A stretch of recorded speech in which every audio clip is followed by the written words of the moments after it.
पाटणा राति अधरे चली गछकटा।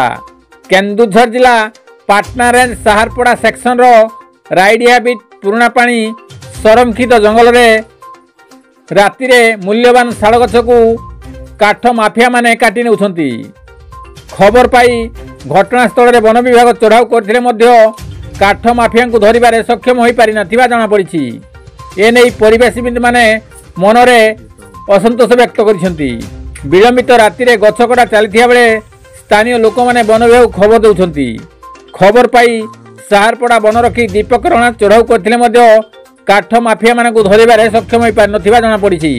तेबे जंगल कर्मचारी काठ माफिया सहित भल संपर्क थिबारु पाटना अंचल रे दिन राति गछकटा चली।